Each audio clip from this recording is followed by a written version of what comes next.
Bom dia, boa tarde, boa noite, or whatever the case may be. My name is Marcus, and I am the host of the Black Brazil Today YouTube channel, as well as the blackbraziltoday.com blog, where I analyze Brazil from the perspective of race. So today I'm going to take a look at a piece that I did, looks like about 5 years ago. But everything that I do on this particular topic, regardless of the year, it's still going to remain historically important. So, for some years now, I've been doing, material that will cover that particular topic for that particular year. But as it is, most of these articles are they're so influenced by what happened in the past, regardless of the year that these articles come out, they're still relevant in making a comparison between the slavery period in Brazil, which ended in 1888, up to the current day. So this particular article, again, it came out in 2018, and it's called The Other Side of the Story. Experts say that the process of the abolition of slavery in Brazil occurred thanks to the leading roles of Blacks for years. What this speaks on is the fact that oftentimes in history, you get a very distorted view of history where, certain people are given more prominence than others. And it doesn't really tell the whole story of what happened in a particular piece of history. So even though today is May 15th, 2 days ago was May 13th, and May 13th is known as the day of abolition of slavery in Brazil, which happened in 1888, which is 135 years ago. But even 135 years after the ending of that legalized bondage, we still get a lot of history coming out that shares more insight into particularly the leading role of Black people, prominent Blacks, elite Blacks, journalists, lawyers, people who contributed to the eventual abolition of slavery by what's called the Golden Law, which was signed on May 13th, 1888. So as this year makes 135 years since the abolition of slavery. Again, slavery in Brazil ended about 25 years after the abolition of slavery in the United States. So just for May, I'm going to try to feature a couple of the articles that I've done over the years about this particular topic, because it's with the rise of Afro-Brazilians are getting more access into college education and getting more, how can we say, they're becoming more professors in universities. So they're doing a lot more research on topics such as this one. And they're able to give a Black voice to the retelling of history in ways that, Brazilian textbooks have disregarded the Black role throughout Brazil's history. So, as it is, it's like until you get prominent people on your team to start telling the story, it will always be somewhat whitewashed. Sometimes it's a little, sometimes it's completely whitewashed. I know a lot of people have felt going through the school system, and this applies to the American school system or the Brazilian school system, that Black people just aren't mentioned in history and in history textbooks.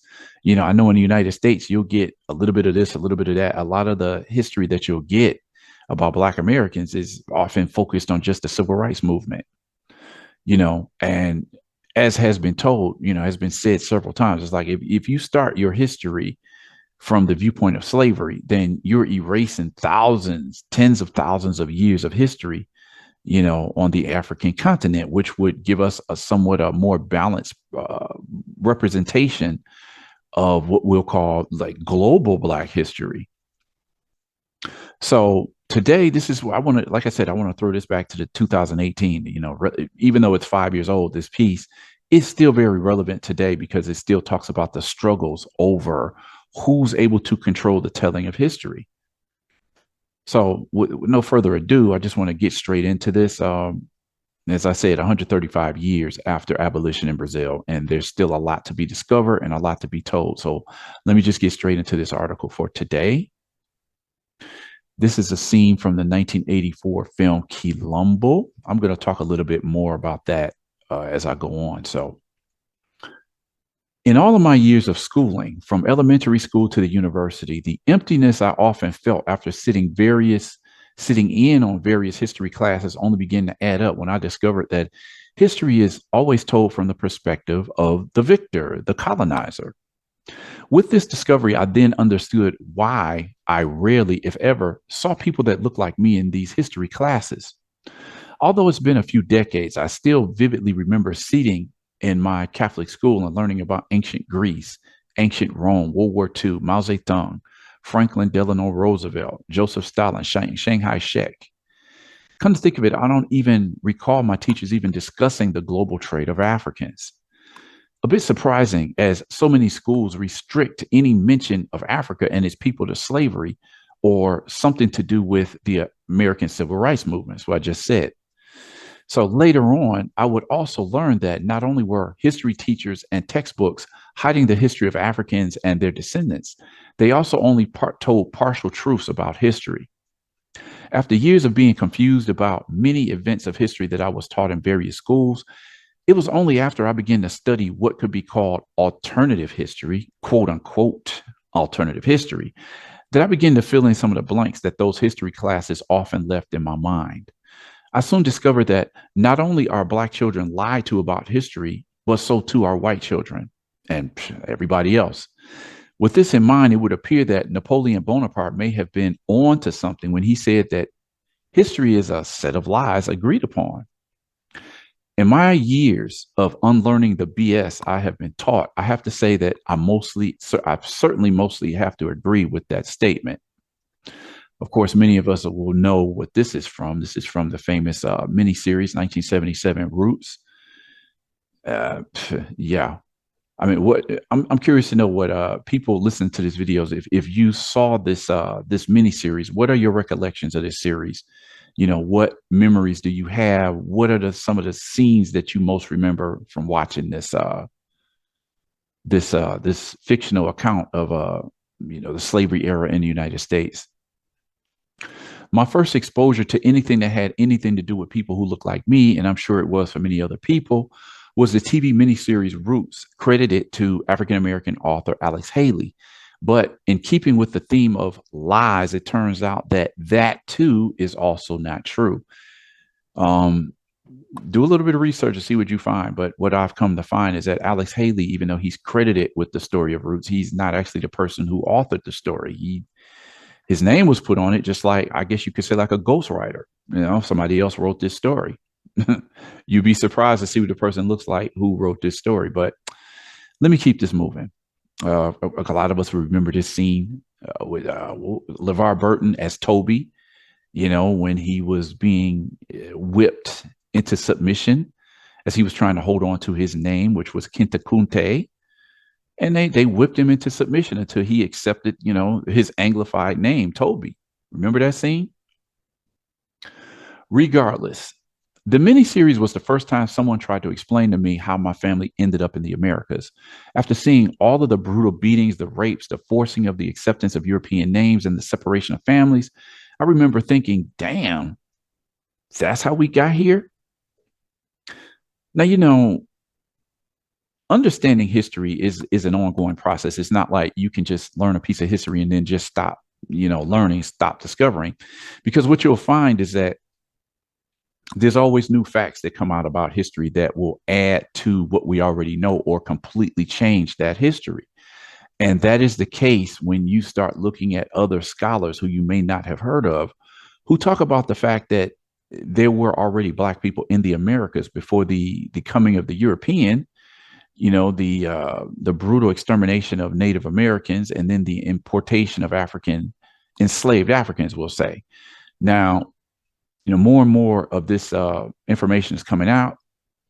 It gets to the point we have to question and say, well, which side is more likely to be the origin of the Black population in the Americas? Was it due to, uh, you know, African explorers who came to the Americas? Or was it more heavily weighed on the enslaved Africans that were brought to the Americas? That's a question that's ongoing.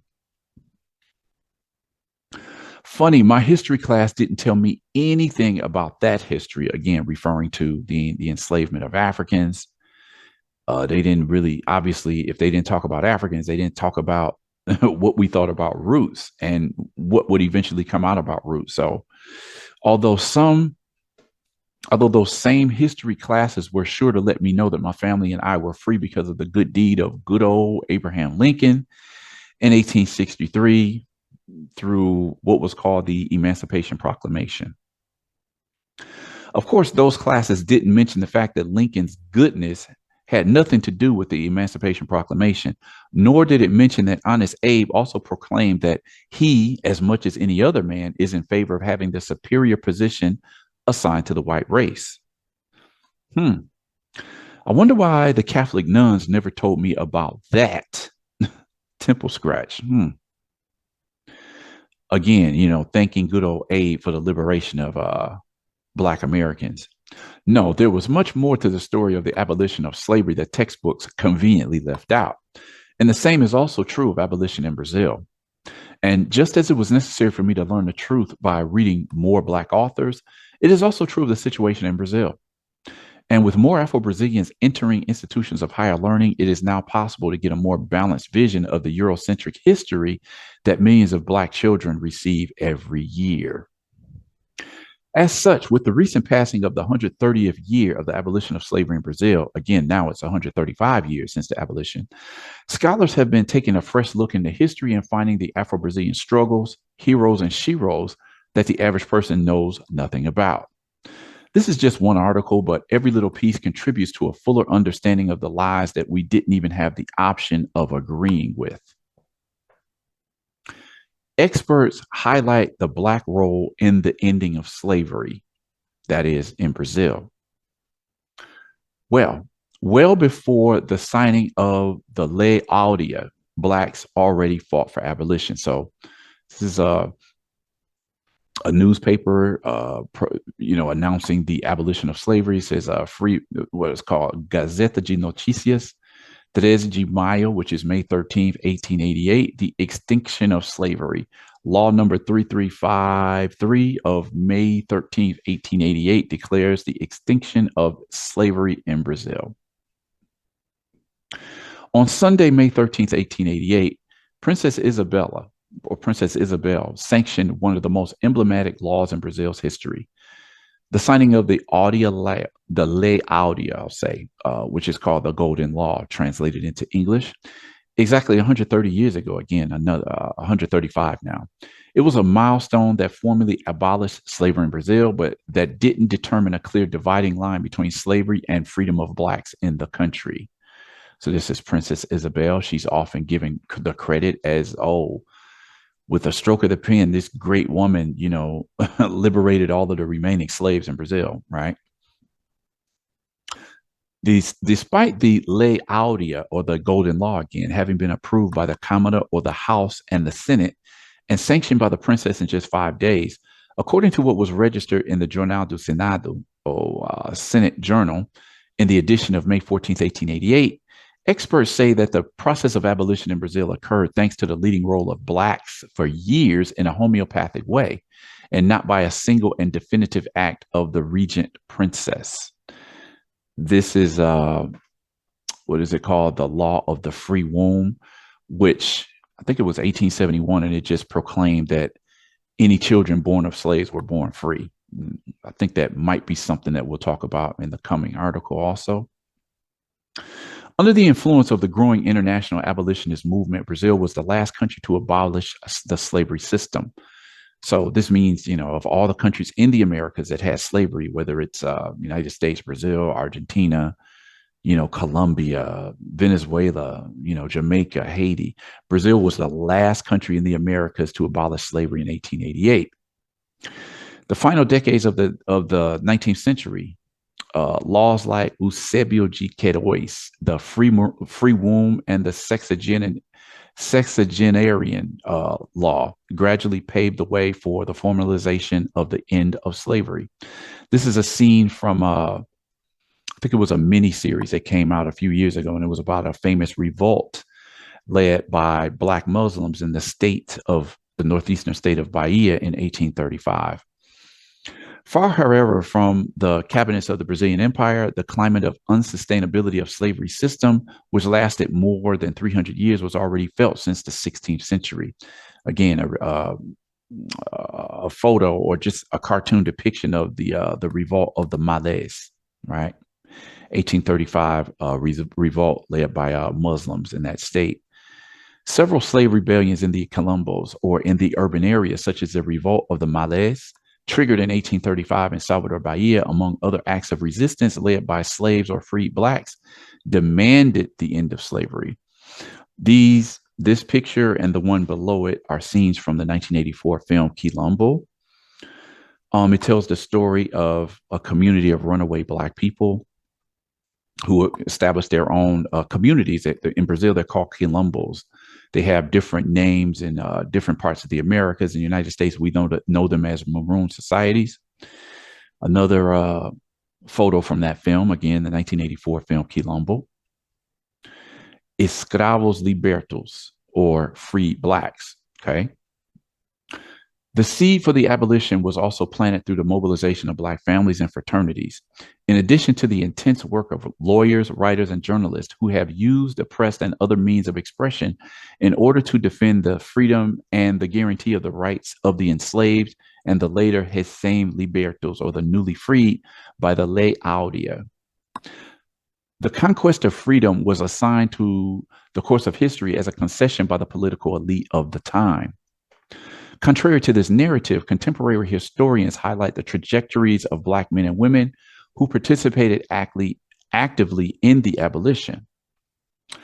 This is historian Ana Flavia Magalhães Pinto, who has had a lot to do with, digging in those crates, digging in some of those old history books, and presenting another side of the historical narrative of the history of Afro-Brazilians, prominent Black people, prominent intellectuals and journalists of the 18th and 19th centuries, whose stories are often left out, even though you'll find some of these people's names that be, the names of famous streets and avenues in Brazil. A lot of people don't know who these people are. So shout out to Ana Flavia Magalhães Pinto, right? I think she was a historian at the University of Brasilia. I saw that she's been promoted to some other position. I'll have to look that up because I can't remember what it was, but very important work what this young lady has done. I think one of her books might actually be translated in English also. You might be able to find it on Amazon.com, just searching through her name. A study conducted by historian Ana Flavia Magalhães, a PhD in history from the Unicamp, or University of Campinas, and a professor at the University of Brasilia, describes how pensadores negros, or Black thinkers, jointly articulated strategies and actions for abolition.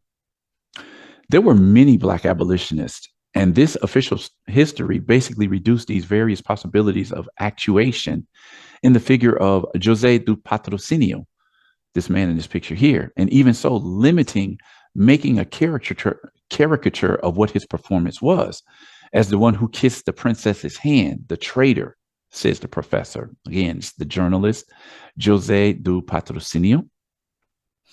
Among the characters highlighted by the expert in the context of abolition in Rio de Janeiro and Sao Paulo are the lawyers and journalists José Ferreira de Menezes, José do Patrocínio, again, this guy right here, Luiz Gama, in addition to the writer Machado de Assis. Okay, Gama here, Machado de Assis. There was recently a film put out about Luiz Gama. He's kind of like I've always described him as like a cross between Harriet Tubman and Frederick Douglass, because he was barred from going to an elite university to learn how to be a lawyer. So they denied him his degree in law. He was like posthumously given this degree, like what was it, like 200 years later, recently, a few years ago. But even though he wasn't able to attain his JD, what you would call a JD back in the time, the education that he learned, how he learned about law, he was able to successfully free, I think it was like something like 300 or 400 slaves in the court of law. So, like I said, there was a film done about Luis Gama. I'm hoping there's a film done about this guy also, Machado de Assis, who is considered Brazil's greatest writer. In her thesis, this historian also remembers other names such as Ignacio de Araújo Lima, Arthur Carlos, and Teofilo Dias de Castro, intellectuals who also led newspapers or artistic manifestations in defense of the libertação dos negros, meaning the liberation of blacks. Again, these three guys again, Luis Gama, Machado de Assis, and José do Patrocínio. Now we have more favorable conditions to return to this May 13th with other views and other questions that allow recognizing the Black efforts in the fight against slavery. Because even though the project of these people had not been victorious, we cannot ignore the struggle of these people. This is another theft of the historicity of the experiencia negra, or Black experience, argues the historian. The historian explains that the invisibility of the actions of influential Blacks is due to the process of embranquecimento, or whitening. Again, this word, it translations just means whitening. In this case, talking about the whitewashing of history. So she's saying the invisibility of the actions of influential Blacks is due to the process of embranquecimento, or whitening of freedom, and removal from the place of the Black population from the place of subject of history. In her work, she shows that even before 1888, there was already a significant população negra livre, meaning free Black population, that didn't have its condition of freedom recognized. In some places, the number of free Blacks exceeded the number of slaves at the end of the 19th century. Even so, many were seen or treated as not free. According to the 1872 census, pretos y pardos, meaning Blacks and browns, or browns and mulattoes, accounted for 25% of the free population. In the court, this participation was 26.65% among the more than 27,000 free people. In Sao Paulo, in the Black population, the ratio was 6.72 free for every 10 Blacks, as the research professor points out. When abolition happened in 1888, the majority of the Black population was already free, but there was the weight of racism legitimizing the interdicting of citizenship, or interdicting of citizenship, to the extent that it was very common to think that every Black person was a slave until he proved himself free. And everyone has a very large deficiency to realize that these trajetórias negras, or Black trajectories in the process for freedom, explains Ana Flavia. False abolition. The new academic current also highlights how the abolition of slavery, despite being considered one of the central chapters in the history of Brazil, left for the Black population a painful legacy. Against the idea of celebration of the date of May 13th, the Black movement, Brazil's Movimento Negro, has promoted, especially after the 1970s, a critical debate on abolition. It's not a celebration, it's a remembrance, a highlight, because they are 130 years of the violation of rights, says the sociologist Vilma Hayes. She was the general ombudsman of the public defender of the state of Bahia. This is from 2018. I don't know what role she's playing, but she's been like a political activist for a number of years, very important Black woman coming out of Bahia. Why don't we celebrate the abolition? Because it is a time of painful, critical reflection, in the sense that talking about abolition is talking about a citizenship that was never completed, which was never effectively for the Black population in collective terms, adds Ana Flavia. So this is something that I've spoken about a lot. It's just the point that for years, Afro-Brazilians have rejected the celebration of May 13th as a day of reflection, but rather they choose to replace that date in celebration of November 20th, which was said to be the date of a historical hero in Brazil known as Zumbi dos Palmares. He was supposed to have been the leader of the largest quilombo, again, community of runaway slaves in Brazil's history. You can't just gloss over the history of Zumbi. Even the Dear White People miniseries discussed Zumbi and his wife, Dandara, in one of the episodes, right around the time of November 20th, which is that date is celebrated in Brazil. So anyway, here's an article which says the Thesis analyzes the connection between a literate Black abolitionist. All right.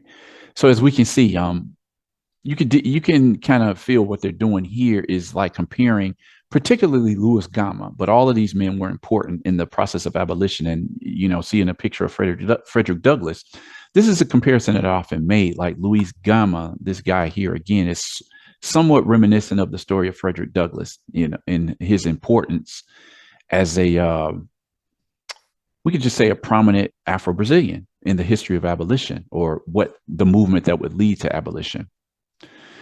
Let's see. Free on paper. The newly freed Blacks face the challenge of unemployment, lack of housing, access to health, education, and other public policies. Where have we heard that before? Same story in Brazil. Unlike what happened with the ex-slave owners, who even before the sanction of the Lei Áurea already had the guarantee that they would be compensated for the loss of possession of workers when the law of the free womb was signed. The newly freed Blacks came out of the senzalas, meaning the slave quarters, without any policy of compensation to receive.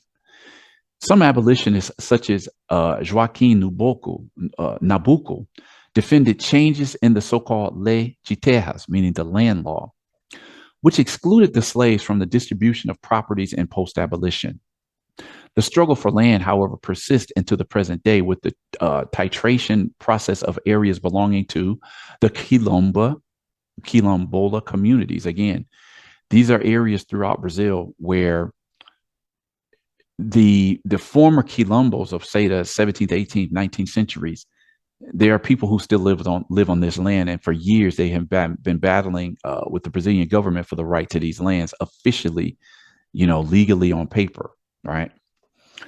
In 1890, the Brazilian census indicated that the non-whites corresponded to 56% of the Brazilian population. Now, this is 2 years after slavery ended in 1888, and they were, again, looking at a majority of the population of the country being non-white. Again, at this point, elites being basically ashamed of having such a large population of color, they thought that one way that we could get rid of so many dark people was to promote the idea of racial mixing until Black and brown people sufficiently became white after 2 to 3 generations, which is something I can't stop stressing enough, because it's at the center of, we can say, identity politics and the Black movement today.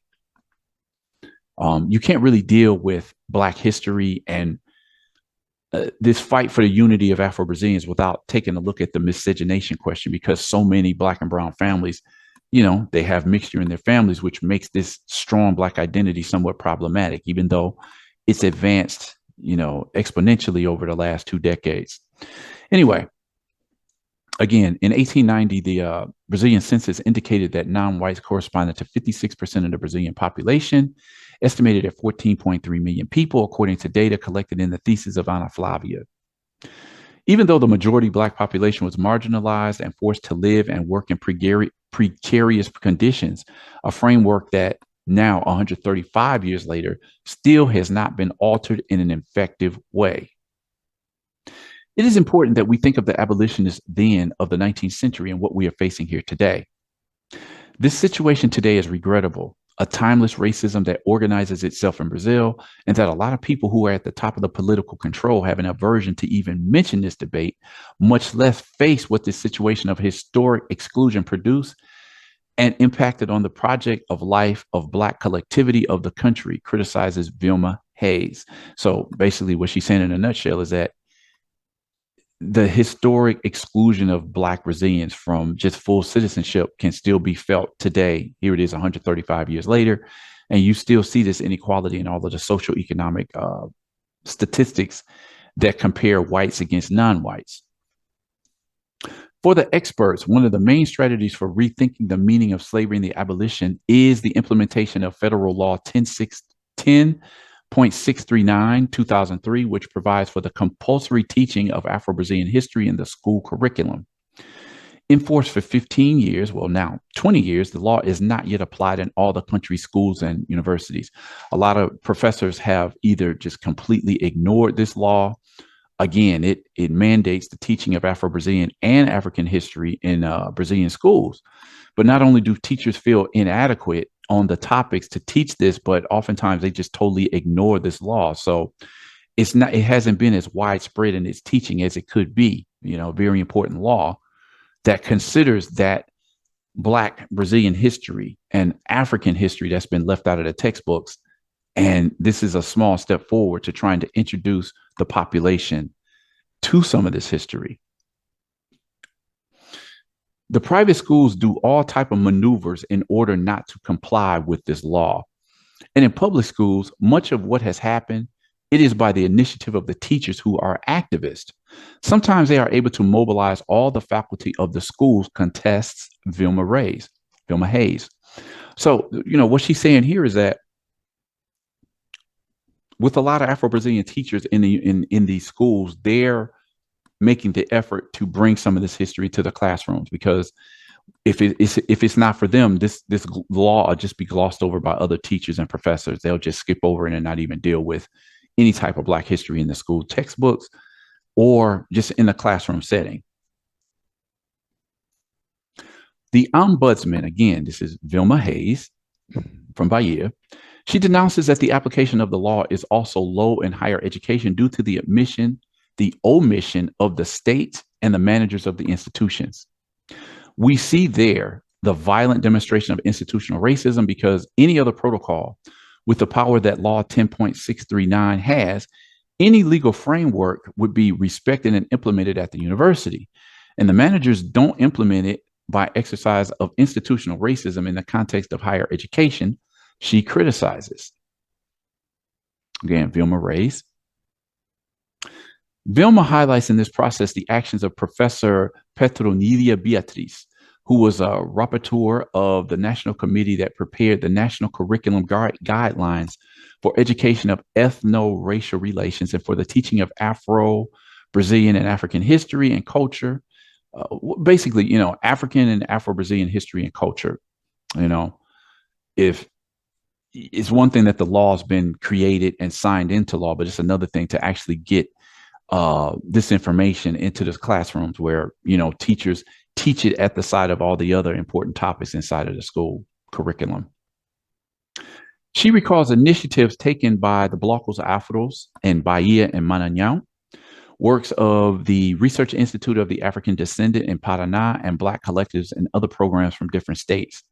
Now, I've explained that Blocos Afros are the, how can we say, the groups that participate in the Carnival progressions every year, particularly in Bahia, but you have Blocos Afros in other states as well. These are groups who push the exposure of Black history in their themes, or their costumes, or whatever the songs they might be producing. They talk about Black history. And you'll find a lot of these Blocos Afros in states with large Black populations in the Northeast, such as Bahia and the state of Maranhão, which is a state I've always wanted to visit. I've been to Bahia several times, but haven't made it up to Maranhão as of yet. It's a state that a lot of people say has a strong Caribbean influence because it's in an area where it's close to the Caribbean there.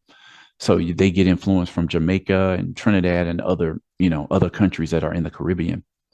Anyway, the memory of slavery and the abolitionist process and discussions about the freedom of Blacks are among the topics that will be discussed throughout this week at the Second International Seminar, Histories of Post-Abolition in the Atlantic World. The event will take place from May 15th to 18th at the Fundação Getúlio Vargas, meaning the Getúlio Vargas Foundation, or FGV, in Rio de Janeiro. Again, this was 5 years ago, with the participation of national and international historians, leaders, Quilombola communities, and cultural representations such as Jongo, and another fascinating facet of Afro-Brazilian culture. Jongo, according to Wikipedia, is a dance and musical genre of Black communities from the southeast of Brazil. It originated from the dances performed by slaves who worked at coffee plantations in the Paraíba Valley between Rio de Janeiro and Sao Paulo, and also at the farms or plantations in some areas of the southeastern states of Minas Gerais and Espírito Santo. All right. I think I had saved some pictures of the jungle cultural practices there. So anyway, I want to end the in this video here. Definitely want to the source for this material that I just read is from Brazil 247. It's freely available on the blog if you want to see it. Again, Black Brazil Today is the name of the blog.com. And this would be, I think this type of material would be fascinating for people who already have a thirst for Black history. A lot of African Americans are familiar with, these civil rights and the possession and the demand of historical participation of Black people in history. If you're fascinated with it in the United States, then you can find these type of histories throughout the Americas in other Black communities. Just like the one I'm focusing on with my material and presentation is specifically about Brazil, but fascinating material. Curious to know what you thought. What comes to mind when you hear some of these facts about the abolition of slavery in Brazil in comparison to what happened in the United States? That's something that I'm going to continue to cover, because there's a lot of comparing. It's fascinating, the comparison and the contrast of what happened in the U.S., with African Americans versus what happened with Afro-Brazilians during the slavery period and post-abolition. So curious to hear what you have to say about this. Feel free to leave comments in the comment section. If you've watched more than a few videos on this channel, do consider subscribing to the channel. Share this video, love to spark the discussion, and click on the notification bell so that you'll know when I put new videos up. And with that said, I'm going to end the video here and hope to see you all continue over at Black Brazil Today, the YouTube channel, for the next video that I put up.